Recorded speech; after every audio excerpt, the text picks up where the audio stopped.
नमस्कार दोस्तों, मैं राहुल आपका स्वागत करता हूं इस वीडियो लेक्चर पर। और आज हमारा अगला सवाल है घनफल ज्ञात कीजिए। 8 से लेकर 10 तक के आज क्वेश्चन करने वाले हैं। घनफल के लिए आपको एक सूत्र ध्यान में रखना है। सूत्र, ये घन ज्ञात करने के लिए सूत्र है। तो सूत्र है संख्या प्लस 2 गुणा विचलन, 2 गुणा विचलन, और दूसरे खंड में 3 गुणा विचलन का स्क्वायर, और तीसरे खंड में लिखना है विचलन का क्यूब या घन बोल सकते हैं। देखो, ये सूत्र जब काम आएगा जब आप आधार से घन निकाल रहे हो। ठीक है, सूत्र आपको याद होना चाहिए। संख्या प्लस 2 गुणा विचलन, संख्या प्लस 2 गुणा विचलन, दूसरे खंड में लिखना है 3 इंटू 3 गुणा विचलन का स्क्वायर, 3 गुणा विचलन का स्क्वायर, और तीसरे खंड में करना है विचलन का क्यूब या फिर बोल सकते हैं विचलन का घन। ठीक है, सबसे पहले हमारा सवाल नंबर 8 लेते हैं। संख्या आपको दे रखी है 15, संख्या आपको दे रखी है 15, तो आधार हम क्या मान सकते हैं? तो आधार हम 10 मान सकते हैं। ठीक है, और विचलन क्या होगा? विचलन आपको पता है विचलन क्या होगा। तो विचलन ज्ञात करने के लिए आप सबसे पहले क्या करेंगे? 10 माइनस 15। तो 10 माइनस 15 का अर्थ है कि 10 से कितना अधिक है? तो प्लस 5 अधिक है, वो देखना है। कितना अधिक है और कितना कम है वो देखना है। तो 10 से कितना अधिक है? प्लस 5 अधिक है, तो विचलन हमारा क्या हो जाएगा? प्लस 5 हो जाएगा। ठीक है, अब सवाल देखते हैं। संख्या है 15, 15 लिख दीजिए, प्लस 2 गुणा लिख दीजिए। विचलन हमारा 5 है, 5 लिख दीजिए। दूसरे खंड में आपको करना है 3 गुणा विचलन का स्क्वायर, तो विचलन प्लस 5 का स्क्वायर, और विचलन का क्यूब, तो प्लस 5 का क्यूब करेंगे। ठीक है, अब इसको हल करते हैं। 15 प्लस 2 गुणा 5 कितना हो जाएगा? 10 हो जाएगा। ठीक है, 3 इंटू 5 का स्क्वायर हो जाएगा 25। ठीक है, और 5 का क्यूब होता है 125। ठीक है, अब देखो 15 और 10 दोनों को जोड़ेंगे, कितना हो जाएगा? 25, और 25 और 3 को गुणा करेंगे तो हो जाएगा 75। ठीक है, और 125। अब ध्यान में रखना है आपको, पिछले वीडियो में हमने कहा था आधार में जितने जीरो होते हैं उतने ही प्रत्येक खंड में उतने ही अंक होते हैं। तो जितने, जैसे कि यहां 3 अंक है तो 2 अंकों को उधर भेज दो, तो प्लस में जाएगा। ठीक है, तो इसके उत्तर में हम लिख देते हैं 5। ठीक है, अब देखो इसको जोड़ देते हैं। 5 और 2 कितना हो गए? 7, 7 और 1 कितना हो गया? 8। इसका एक अंक क्या लिख देते हैं और इसको सेंड कर देते हैं इधर, 8 को इधर भेज देते हैं। तो 25 और 8 कितना हो गए? 33, और 33 को यहां लिख देते हैं। ये इसका क्या है? वर्ग, सॉरी घन है। ये इसका क्या है? घन है। ठीक है, ये हमारा क्या है? उत्तर है। नंबर 9 है आगे, जिसमें कह रहा है 91 का क्यूब कीजिए। तो देखो इसका सूत्र क्या होता है, एक बार और देखते हैं। सूत्र संख्या प्लस 2 गुणा विचलन, 2 गुणा विचलन, और दूसरे खंड में होता है 3 गुणा विचलन का स्क्वायर, और अगले खंड में होता है विचलन का क्यूब। ठीक है, ये हमारा सूत्र है। इसी सूत्र की सहायता से हम इसको हल करने वाले हैं। ठीक है, सबसे पहले हम आधार मानते हैं। आधार इसका क्या हो जाएगा? 100 हो जाएगा, और विचलन कितना हो जाएगा? ये 100 से कितना कम है? -9 कम है, तो माइनस लगा दो। अब देखो संख्या कितनी है? 91। प्लस 2 गुणा विचलन कितना है माइनस के 9 और 3 गुणा विचलन का स्क्वायर यानी कि -9 का स्क्वायर और विचलन का क्यूब यानी कि -9 का क्यूब। ठीक है, अब देखो 91 प्लस 2 गुणा -9 को करेंगे तो कितना हो जाएगा -18 हो जाएगा। ठीक है, और ये हो जाएगा 3 गुणा। अब एक बात और ध्यान में रखना, यदि आपकी घात सम होती है, यदि कोई माइनस संख्या है उसके घात सम होती है तो वो प्लस में बदल जाती है। तो 9 का स्क्वायर कितना हो जाएगा 91 और घात कितनी है 2 है, 2 यानी सम संख्या है तो माइनस का क्या हो जाएगा प्लस हो जाएगा। अब देखो -9 है, ऊपर घात कितनी है 3 है, तो माइनस के ऊपर यदि सम घात होती है तो प्लस में बदल जाता है और यदि माइनस के ऊपर विषम घात होती है तो वो किस में बदल जाता है माइनस में बदल जाता है। माइनस का माइनस ही रहता है। और 9 का क्यूब कितना होता है 729 और माइनस का माइनस। अब इसको ध्यान से देखना, 91 माइनस 18 और ये हो जाएगा 3 और 24 243 और माइनस के 729। ठीक है, अब देखो 91 में से 18 जाएगा, 91 में से 18 जाएगा तो कितना बचेगा 73 और ये हो जाएगा 243 और ये हो जाएगा -729। अब देखो, अब आपको प्रत्येक खंड में 2-2 अंक चाहिए। क्यों? क्योंकि आधार में आपके जीरो कितने हैं 2 है, लेकिन सबसे पहले इस माइनस को किस में बदलना पड़ेगा आपको प्लस में बदलना पड़ेगा। ठीक है, तो इसको क्या करेंगे, इससे बड़ी संख्या होनी चाहिए इनटू आधार और -2 संख्या दे रखी 729।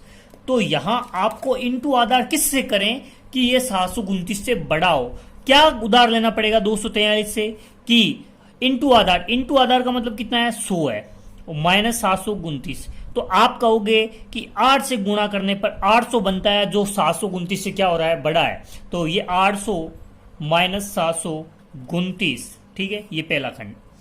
और यहां माइनस के 8 कर देंगे तो यहां बचेगा 235। कितना बचेगा 235 बचेगा और यहां बचेगा 273। ठीक है, अब देखो प्रत्येक खंड में यहां कितना बचेगा 71 बचेगा, ये 235 है ही और ये 73। ठीक है, प्रत्येक खंड में आपके 2 अंक होने चाहिए। क्यों होने चाहिए? क्योंकि आपके आधार में 2 जीरो है। ठीक है, जितने जीरो उतने प्रत्येक खंड में अंक होने चाहिए। ठीक है, यहां 2 अंक है तो इसका मतलब ये आंसर के रूप में मैं लिख देता हूं 71। ठीक है, अब अगली चीज, यहां 3 अंक है तो 2 अंक को तो हम क्या कर लेते हैं आपके आंसर के रूप में लिख देते हैं और जो 1 अंक है उसको अगले खंड में प्लस के रूप में कर देते हैं। तो 73 और 2 कितना हो गए 75। तो ये हमारा क्या है आंसर है 75 35 71। ये हमारा क्या है आंसर है। यानी कि 91 का क्यूब कितना होता है 75 35 71 होता है। ठीक है, अगला सवाल देखते हैं। अब हमारा क्वेश्चन नंबर है 10। क्वेश्चन नंबर 10 बोल रहा है 32 का क्यूब कीजिए। 32 का क्यूब कीजिए। देखो इसका सूत्र थोड़ा सा चेंज होने वाला है, इसका सूत्र थोड़ा सा चेंज होने वाला है। ठीक है, इसमें क्या करेंगे, देखो हमारा संख्या प्लस 2 गुणा विचलन, 2 गुणा विचलन और यहां था 3 गुणा विचलन का स्क्वायर, 3 गुणा विचलन का स्क्वायर और यहां था विचलन का क्यूब। ठीक है, ये था, बस थोड़ा सा चेंज है। इसको ब्रैकेट बना दो और यहां लिखना है उपाधार अंक का स्क्वायर, उपाधार अंक का स्क्वायर और यहां लिखना है उपाधार अंक। ठीक है, यानी कि जो सूत्र था वो आधार वाला सूत्र था, वो सेम ही सूत्र है, लेकिन 2 खंडों के अंदर उपाधार अंक का स्क्वायर और इस खंड के अंदर उपाधार अंक का हमें गुणा करना है। ठीक है, अब इस सवाल को देखते हैं। इसके अंदर आधार कितना मानेंगे, आधार मानेंगे 10, उपाधार कितना मानेंगे, तो उपाधार मानेंगे 30 और उपाधार अंक कितना हो गया, उपाधार अंक हो गया आपके 3। ठीक है, ये बात कंप्लीट होगी। अब आपको उपादार अंक का स्क्वायर करना है, तो 3 का क्या हो जाएगा, स्क्वायर हो जाएगा। ठीक है, कोष्टक बंद कर देते हैं। संख्या कितनी है, 32 है, प्लस 2 गुणा विचलन, विचलन कितना है अपने पास, विचलन भी देख लेते हैं। तो विचलन आपके पास कितना हुआ,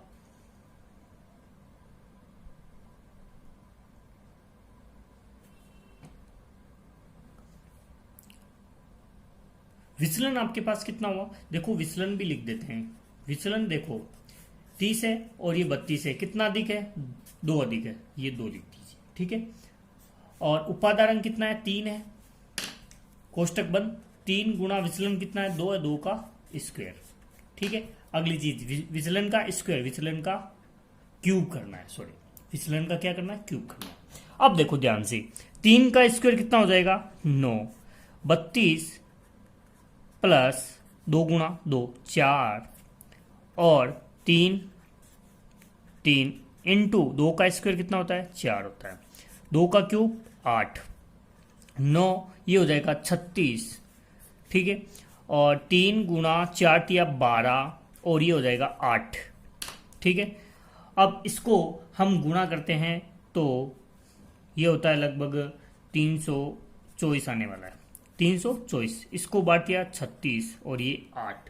ठीक है, अब देखिए आपके आधार के अंदर कितने जीरो है, 1 जीरो है, तो इसका मतलब है कि प्रत्येक खंड में 1 अंक होने वाला है। तो इसका ये 1 अंक है, उत्तर के रूप में लिख दो, इसका 1 अंक और प्लस में 3, इसको इधर भेज दो, तो कितना हो जाएगा, 332, 324 प्लस 3 यानी 327 हो जाएगा। तो ये लिख देते हैं 327, ये हमारा क्या है, आंसर है।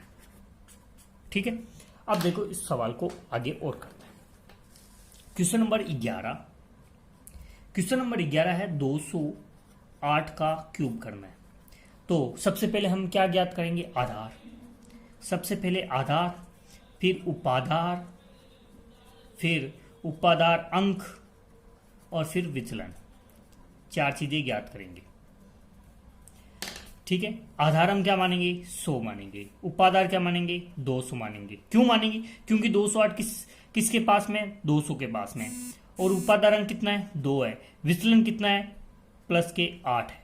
ठीक है, अब देखो उपादार अंक कितना है, 2 है, 2 का क्या कर दो, स्क्वायर कर दो।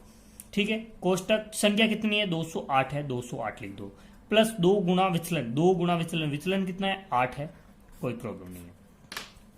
अब उपादार अंक कितना है, 2 है, गुणा 3 गुणा विचलन कितना है, 8 है, 8 का स्क्वायर कर दो। ठीक है, और फिर विचलन का क्यूब है तो विचलन का क्यूब कर दो। ठीक है, 2 का स्क्वायर कितना होता है, 4 होता है, 2 का स्क्वायर 4 होता है, 208 प्लस 8 दूनी 16। ठीक है, और 2 गुणा 3 इंटू 8 का स्क्वायर कितना होता है, 64 होता है, और 8 का हमें ज्ञात करना है, इस क्यूब ज्ञात करना है तो 512 होता है। ठीक है, 8 का क्यूब कितना होता है, 512। अब देखो 4 इसको जोड़ देंगे तो इसको जोड़ने पर कितना आता है, 224। ठीक है, और इसका कितना हो जाएगा, 2 गुणा 64 को 3 से गुणा करेंगे, 64 को 3 से गुणा करेंगे और ये हो जाएगा 6, 3 दूनी 6, 6 और 64 को गुणा करने पर हम ज्ञात कर देते हैं। देखिए ये हो गया 64 इंटू 6, 384, ये हो जाएगा 300 पूरा 384 और 512 कंप्लीट, और ये भी रह गया। अब देखो इसको गुणा करते हैं तो 224 गुणा 4 896, इसका कितना हो जाएगा 896, और ये हो जाएगा 384 और ये हो जाएगा 512। ठीक है, यहां तक आपको समझ में आया होगा। अब देखो आपको आधार देखना है, आधार में कितने अंक है, आधार में कितने जीरो है, 2 जीरो है, तो खंडों में कितने अंक होंगे, 2 अंक होंगे। ठीक है,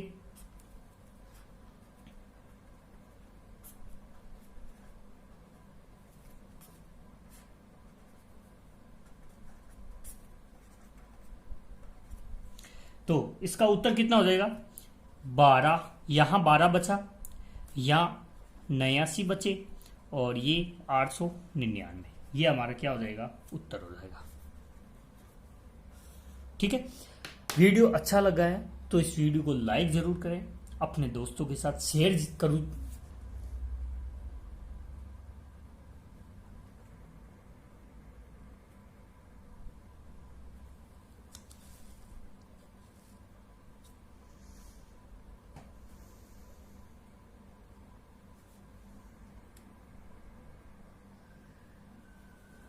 वीडियो अच्छा लगा है तो प्लीज़ इस वीडियो को लाइक कीजिए, अपने दोस्तों के साथ शेयर कीजिए, और जिसने अभी तक इस चैनल को सब्सक्राइब नहीं किया है वो इस चैनल को सब्सक्राइब जरूर कर लीजिए। धन्यवाद दोस्तों, आज के लिए बस इतना ही।